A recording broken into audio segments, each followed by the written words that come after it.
बिस्मिल्लाहिर्रहमानिर्रहीम।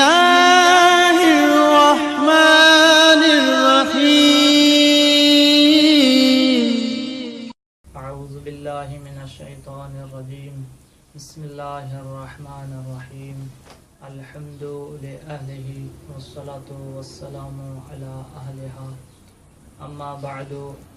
अस्सलामु अलैका या वलियल्लाह या अमीरुल मोमिनीन अंता अव्वलुल मज़लूम।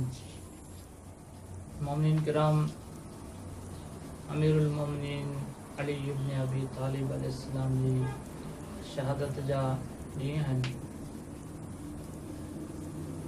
अमीरुल मोमिनीन अलैहिस्सलाम ज़ख़्मी थियण खां बाद पंहिंजे जवानाने जन्नत जे सरदार बचड़नि खे इमाम हसन मुज्तबा अलैहिस्सलाम, इमाम हुसैन सईद शुहदा अलैहिस्सलाम खे आख़िरी वसियत जेका कई, हक़ीक़त इहा आहे अगरि को इंसान चाहे त आउं हिकु बहितरीनु ज़िंदगी गुज़ारे सघां, उन बहितरीनु ज़िंदगी लाइ कुझु उसूल हुजनि। आउं त इहो थो सम्झां अमीरुल मोमिनीन अलैहिस्सलाम जी इन वसियत खे सोन जे कलमनि सां, चांदी जे वर्कनि ते, ज़ाफ़रान जी मस सां लिखी करे इंसान हर वक़्तु पंहिंजे पाण वटि रखी छॾे ऐं पंहिंजी ज़िंदगीअ में हर वक़्तु, हर ॾींहुं, हर मोड़ ते मौला जी इन वसियत जो मुतालो करे ॾिसे त आउं पंहिंजे मौला जे चवण खां किथे हटी त न वियो आहियां, आउं पंहिंजे मौला जे हिन चवण ते अमल कयो आहे या न।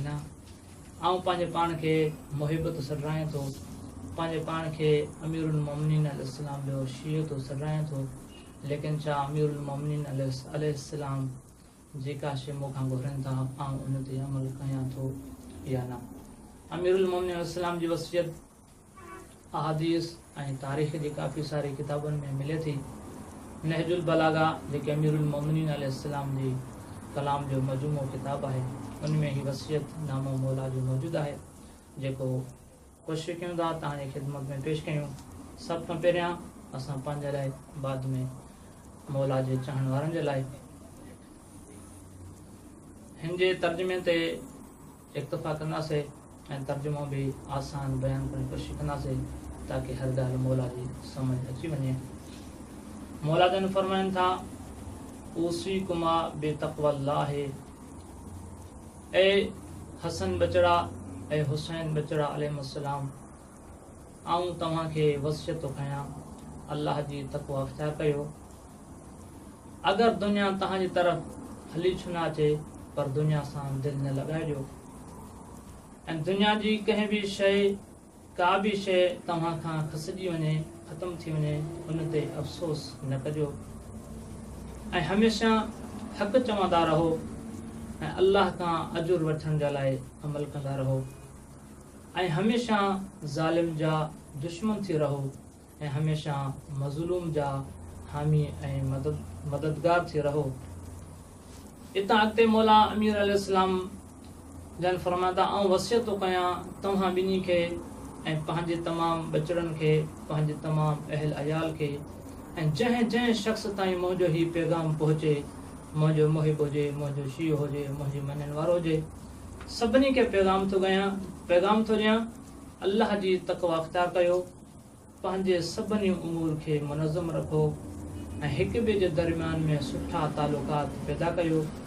छो जे आऊं तव्हांजे नाना सल्लल्लाहु अलैहि वसल्लम जन खां ॿुधो, पाण जन फरमायो त हिक ॿिए जे दरमियान में सुठा तालुकात रखणु साल जे निमाज़ ऐं रोज़े खां अफ़ज़ल आहे। अल्लाह खां डिॼो यतीम जे मामले में ईअं न थिए त उहे बुखिया रहिजी वञनि ऐं तव्हांजे नज़रनि जे साम्हूं बर्बाद थी वञनि। अल्लाह खां डिॼो पाड़ेसरनि जे हक़नि में, तव्हांजे नबी पाड़ेसरनि जे हक़ में इंतिहा खां वधीक नसीहत वसियत कई।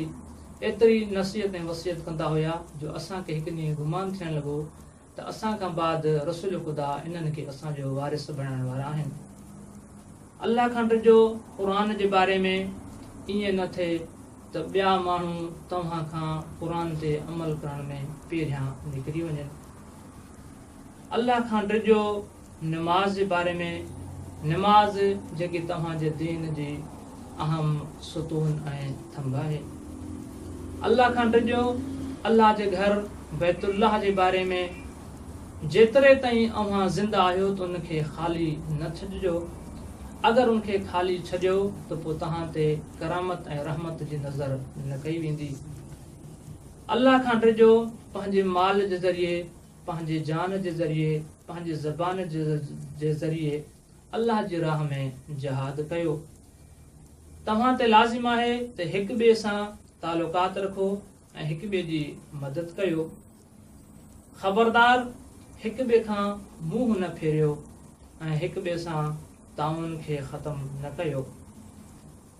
ऐं तव्हां हिक ॿिए खे नेक ॻाल्हि चवणु यानी अमर बिल मारूफ़ ऐं हिक ॿिए खे बुरे कमनि खां रोकणु यानी नही अनिल मुनकर खे तर्क न कयो।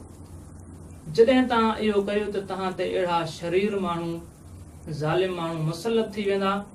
अगरि तव्हां उन्हनि जे छुटकारे लाइ दुआ बि कंदो त तव्हांजी दुआ खे क़बूल न कयो वेंदो। पोइ अमीरुल मोमिनीन अलैहिस्सलाम औलाद अब्दुल मुत्तलिब जे मुतवजा थियनि था, चवनि था त आउं इहो न ॾिसां त तव्हां मुसलमाननि जो खून वहणु शुरू कयो सिर्फ़ इन नारे ते त अमीरुल मोमिनीन अलैहिस्सलाम खे क़त्ल कयो वियो आहे। मुंहिंजे कातिल खां अलावा ॿिए कंहिं खे बि क़त्ल करणु जाइज़ न आहे।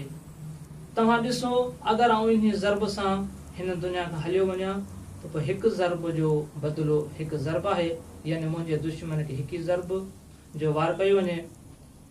ऐं मुंहिंजे दुश्मन जे जिस्म जा आज़ान जा टुकड़ा टुकड़ा न कजो, छो जो आउं रसूल अकरम सल्लल्लाहु अलैहि वसल्लम खां ॿुधो आहे त कंहिं बि मुर्दे जे जिस्म खे टुकड़ा टुकड़ा न कयो, अगरचे उहो मुर्दो को कुतो छो न हुजे। मौला जी वसीयत ते असांखे अल्लाह ताला अमल करण तौफ़ीक़ अता फरमाए। अस्सलामु अलैकुम।